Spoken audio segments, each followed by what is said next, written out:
नमस्कार, मैं रचना शर्मा चढ़ती कला टाइम टीवी देख रहे सभी दर्शकों का स्वागत करती हूं। आप देख रहे हैं हरियाणा न्यूज। समाचारों की शुरुआत से पहले एक नजर आज की मुख्य सुर्खियों पर।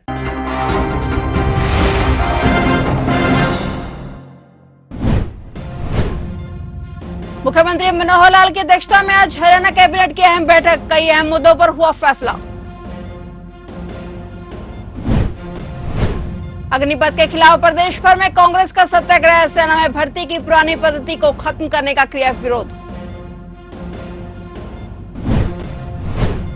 1 जुलाई से सिंगल यूज प्लास्टिक बंद, हरियाणा स्टेट प्रदूषण नियंत्रण बोर्ड का नया सर्कुलर जारी।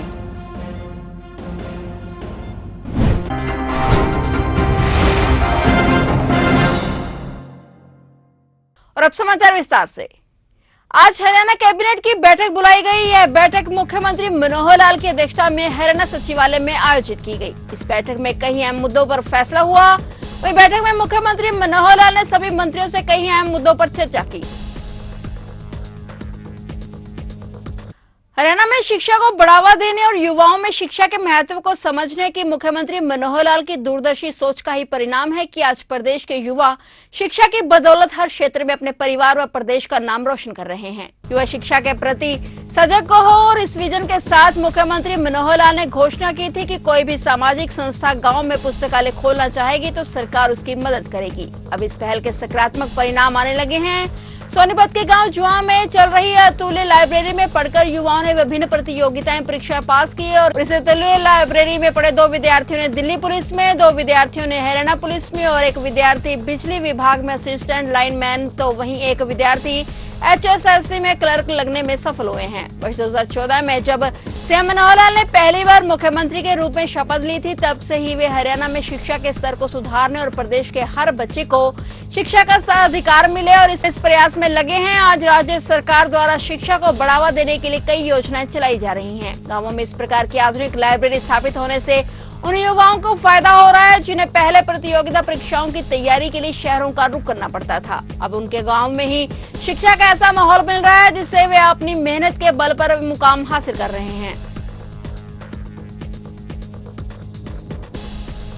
हरियाणा के महेंद्रगढ़ जिले के नारनौल में ऐतिहासिक धार्मिक स्थल ढोसी धाम में लगभग 30 किलो वजन की अष्टधातु से बनी भगवान विष्णु की बेशकीमती मूर्ति चोरी हो गई है। वहीं पीतल से बने 3 लड्डू गोपाल और भगवान विष्णु की एक अन्य मूर्ति भी चुराई गई है। मंदिर के महंत व ग्रामीणों ने साधु के वेश में घूमने आए लोगों पर चोरी का इल्जाम लगाया है तथा पुलिस से कड़ी कार्रवाई करने की मांग की है। इस घटना से श्रद्धालु ग्रामीणों में भारी रोष है। उन्होंने पुलिस से मिलकर इन मूर्तियों को बरामद और चोरों को दंडित करवाने की मांग की है। बता दें कि ढोसी धाम बड़ा पवित्र स्थान है और गत दिनों प्रदेश मुख्यमंत्री मनोहर लाल ढोसी पर्वत पर हेलीकॉप्टर के जरिए आए थे और उन्होंने यहां पर देवी देवताओं की पूजा अर्चना की थी। वहीं महंत नरसिंह द्वारा समेत गांव श्रद्धालुओं की शिकायत मिलने पर पुलिस दोपहर के समय ढोसी पर्वत पर पहुंची और घटनास्थल का मौका पर मुआयना किया।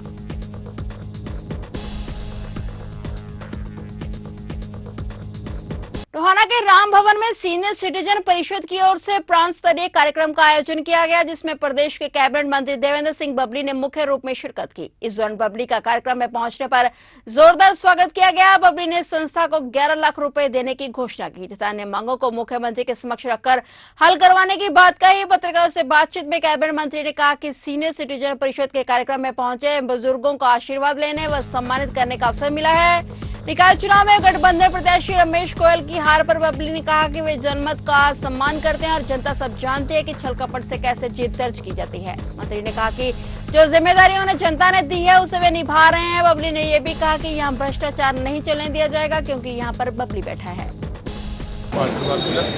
और समाज में हम बुजुर्ग हमारे लिए लोकप्रिय हैं, हमारा जन्म देने वाले हैं, हमारे पालन पोषण करने वाले हैं, उनको मान सम्मान मिले, ये हमने अपील की है। ताकि हम मंदिर मस्जिद गुरुद्वारा में तो जाते हैं लेकिन असली मंदिर हमारा घर है और उसमें देवी देवता के रूप में हमारे माता पिता जिन्होंने मंदिर किया उनका आदर सत्कार करें।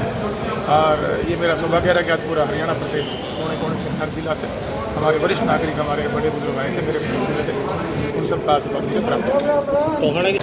हम उसका स्वागत करते हैं और जो ने फैसला लिया वो किसी भी तरीके से लिया, वो छल बल से भी लिया गया या किसी भी बल से लिया गया, लेकिन टोहाना की जनता जानती है।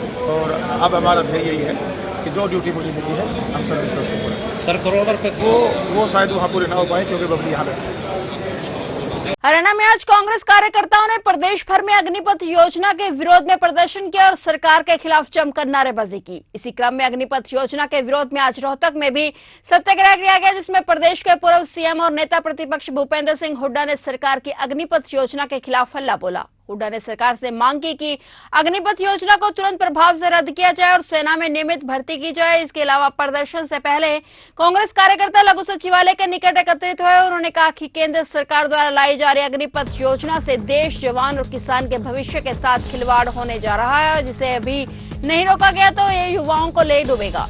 इसमें उन्होंने मांग की कि अग्निपथ योजना को तुरंत प्रभाव से रद्द किया जाए, भर्ती का नोटिफिकेशन वापस लेकर सेना में नियमित भर्ती की जाए, जो भर्ती प्रक्रिया पूरी हो चुकी है उसे रद्द न करते हुए परिणाम घोषित किया जाए। चाहे सीबीआई हो, सीआईडी हो और जितने भी आपका ईडी हो, उनका राजनीतिकरण, उनको राजनीतिक हथियार समझ के जो योग कर रही है सरकार, उसके विरोध में और उसी के अंतर्गत सोनिया गांधी जी को और राहुल गांधी जी को बुलाया।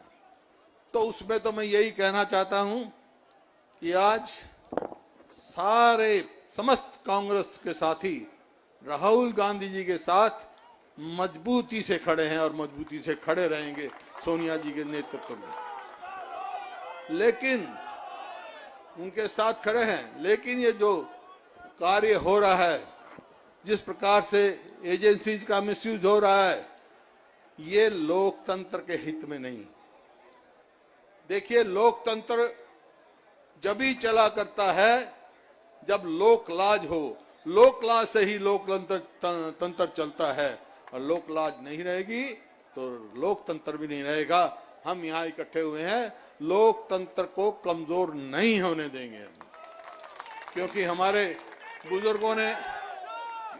बुजुर्गों ने कुर्बानियां करी। स्वयं मेरे दादा और मेरे पिता जेलों में रहे, आजादी की लड़ाई लड़ी, लोकतंत्र के लिए लड़ी, आजादी के लिए लड़ी, तो भाई हम लोकतंत्र को कमजोर नहीं होंगे। पंजाबी सिंगर सिद्धू मूसेवाला के अस्वैल गीत के बाद किसान आंदोलन के वक्त बने ट्विटर अकाउंट पर एक्शन हुआ है। भारतीय कानूनों के तहत किसान एकता मोर्चा और ट्रैक्टर टू ट्विटर अकाउंट को बैन कर दिया गया है। ये दोनों कानून केंद्र सरकार के कृषि सुधार कानूनों के विरोध में बने थे, जिसके जरिए आंदोलन की अगुवाई करने वाले संयुक्त किसान मोर्चा की बात डिजिटल प्लेटफॉर्म पर रखी जाती थी। किसान एकता मोर्चा के ट्विटर अकाउंट पर करीब 5 लाख फॉलोअर थे, वहीं ट्रैक्टर टू ट्विटर के 55,000 फॉलोअर थे। ट्रैक्टर टू ट्विटर के जरिए आंदोलन के वक्त हर रोज हैशटैग किए जाते थे। हालांकि यह अकाउंट विदेशों में अब चलते रहेंगे।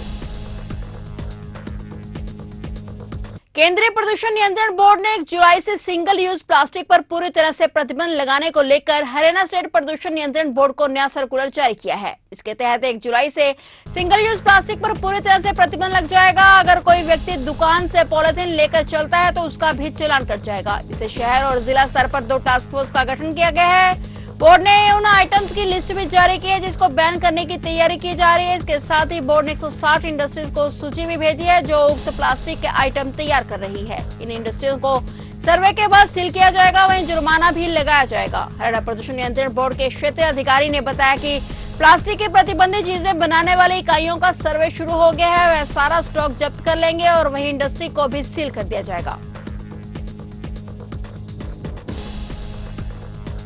राजधानी दिल्ली से सटे फरीदाबाद में एक ऑटो चालक ने ऑटो में पेड़ पौधे लगाए हैं जो सवारियों की पहली पसंद बन रहा है। ऑटो चालक ने अपने ऑटो के अंदर और बाहर ग्रीन घास लगाकर और पेड़ पौधे लगाकर अलग लुक दिया है। इस लुक को देखकर सभी उसकी तारीफ कर रहे हैं। ऑटो चालक ने बताया कि हरियाणा सरकार फरीदाबाद को पोल्यूशन फ्री करना चाहती है, जगह जगह पेड़ पौधे लगा रही है और इसी मुहिम को आगे बढ़ाते हुए उसने अपने ऑटो में पेड़ पौधे लगाकर सरकार की इस मुहिम का सहयोग किया है।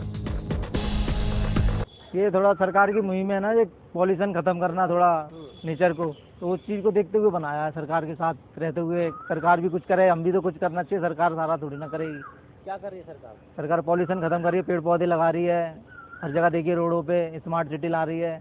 सरकार ने लाए तो हमें भी थोड़ा कुछ करना चाहिए ना पौधों के साथ। सरकार की मुहिम में सहयोग दे रहे हैं। हाँ, तो कैसे आइडिया आया कि हमने पेड़ ये पौधे लगाए, थोड़ा करें? ये तो मैं असली चाहता था लेकिन कोशिश नहीं हो पाई क्योंकि फरीदाबाद है थोड़ा, तो असली नहीं लगा सका। तो थोड़ा लुक दे दिया कि गार्डन जैसा, लोगों को लगे घास है असली। और पौधे जो असली लगाए हैं वो मैंने अपने सोच से लगाया कि ऐसा करते हैं तो असली पौधे लगाए। हाँ, घास पे कोई बैठेगा नहीं, कोई असली हवाई गीले नहीं हो जाए, कुछ कई बातें होती हैं तो इसलिए इसको सोचते हुए। तो और ऑटो के मुकाबले आपका ऑटो अलग लुक दिखता है। हाँ तो सवारियाँ बैठती हैं इसमें? हाँ, क्या कहती हैं? सारा कहते बहुत अच्छा कर रखा, तारीफ करती है। कोई कहता है मेरी टेंशन खत्म होगी, मैं सोच रहा था लेट हो जाऊंगा जॉब के लिए। कई चीजें होती हैं। फिर पैसेंजर का कोई सामान भी छूट जाता है, बाई चांस किसी का कुछ छूट गया तो उसको प्रॉब्लम नहीं होती कहीं जाने की। वो कहता है बस कहाँ है गार्डन है, बस मिल जाएगा कहीं ना कहीं। सबसे बड़ा, हाँ सबसे पहले यही, सबसे बड़ी यही सोच है सवारी की भी कि आपको ढूंढने की जरूरत नहीं है।